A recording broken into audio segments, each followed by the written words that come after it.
You asked me, the organizer, to speak about one of our projects. I'm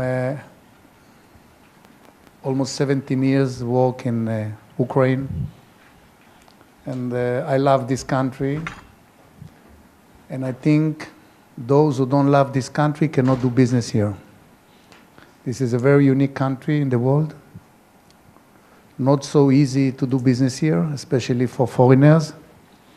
So we really need to use a lot of emotion and imagination and creativity in order to be successfully in what we are doing here. And it doesn't matter if we're talking about banking, real estate, industry, finance, whatever. This country is a country of thinking out of the box.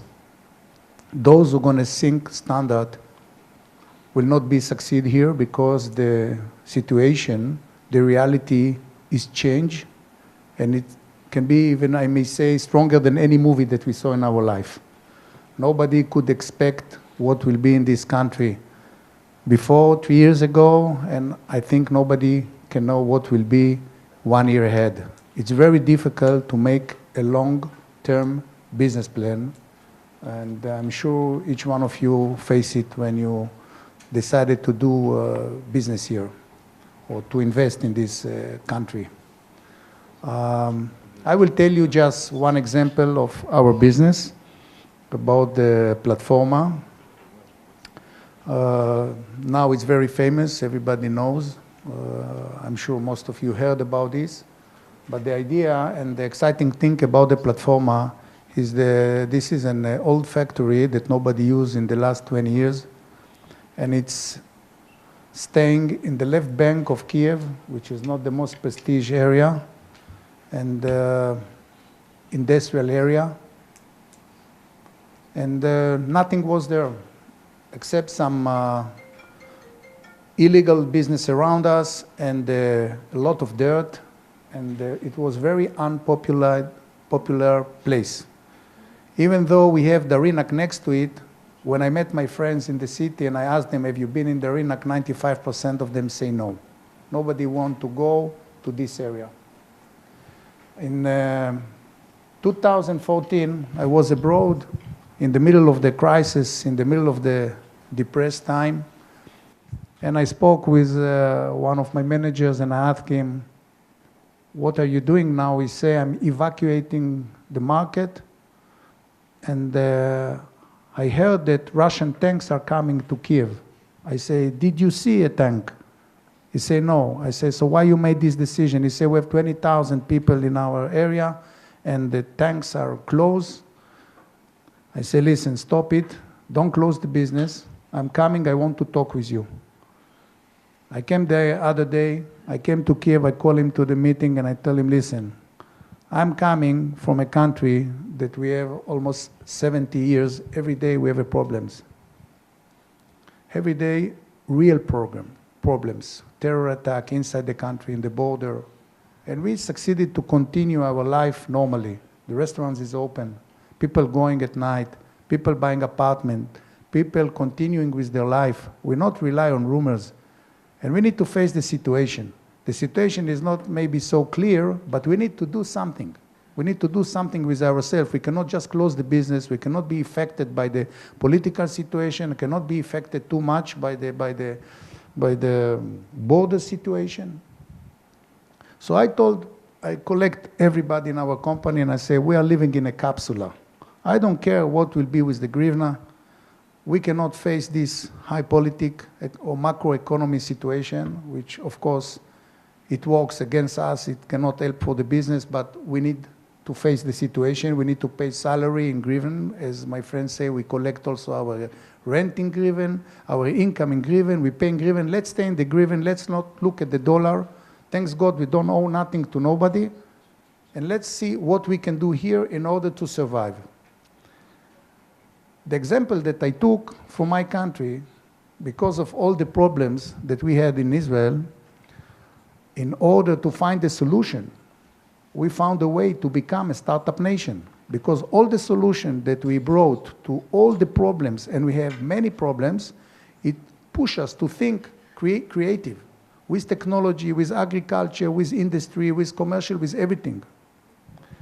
So I say now, we are going to take this territory, which nobody wanted to invest.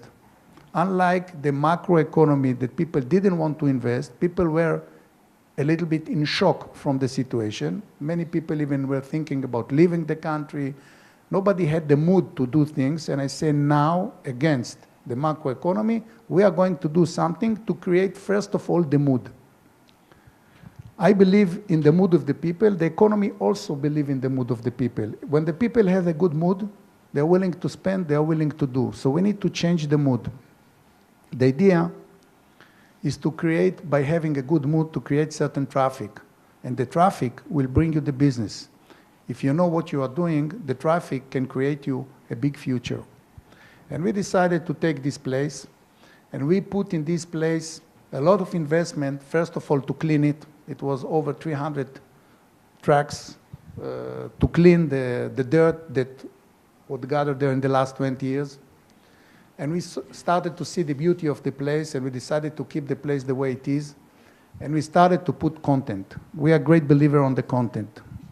Even if you're talking about shopping centers or office buildings, and I will tell you later about our other experience in the office, I big believe in the content. I think that people know and people appreciate the content. For every dollar that somebody spending in shop, he would like to get another 30 cents extra on something. It's not necessarily the price of the product, it can be also the content. And we invest a lot in content. We brought to our place many young, creative people, and we let them to express themselves in different areas. Today, we have in the Artzavot platform, we have over 70 startups, companies who are sitting in our business, and we have more than 150 artists who are doing their job in the place. The place also very popular in the weekends, and known for his different events that he is doing. I think the level of the events is even worldwide level. It's not Kyiv is not Ukraine. I think that in Europe, not many cities in the world can do such a things that the people in Ukraine, in Kyiv, doing in the Artzavot platform. I'm really very proud of those people who do it, and I can tell you that we create more than 435 new jobs in the Artzavot platform in the last 2.5 years. And this is what keep me, when I see what the people doing in the Artzavot, it keeps me optimistic about the future of this country, because all this job was done by young people, the young generation, where I see their enthusiasm to do things. The other things that we see is their enthusiasm and eager to learn. And we started to put this year, we signed also a contract with the fastest growing academy in the world, which is called General Assembling. We signed a contract. This is, they have 20 campuses in the state, and we're going to start the first campus in Artzavot platform in April. We're going to teach our students the future jobs. It's a very interesting thing. We also opened there the concept of the coworking, which is an open platform for every creative person, not necessarily in IT, which I think this is the future format, and it's just the beginning worldwide. You all know the story about WeWork that just was evaluated on $20 billion company that started 5 years ago. And this is not IT company, this is a real estate company. And let me tell you a secret, they don't even own the location. They just rent it, but they know with a smart planning to re-rent it for more. And what's surprising enough is the tenants pay less if they would rent a normal office for their business in any standard office building. Because their calculation for this is like about 5.5 square meters per person. Nobody needs office of 15, 20, 25, 30 square meters. While you share all the common space, you can be very cost effective to your tenants. And what else is giving? It's giving something that we lost with the technology. It's give you the community. We call it in Israel the kibbutz. This is the idea of the co-working. Basically, it was made by Israelis people in New York. That's the way they started. But the idea is like this. Today, most of us, we are sitting, working in the phone, in the iPad, in the computer. There is no any social life like it was. I remember in my childhood, we have been more outside, more in the street, more in the park, more meetings. Today, most of us spending most of our times in front of our gadget.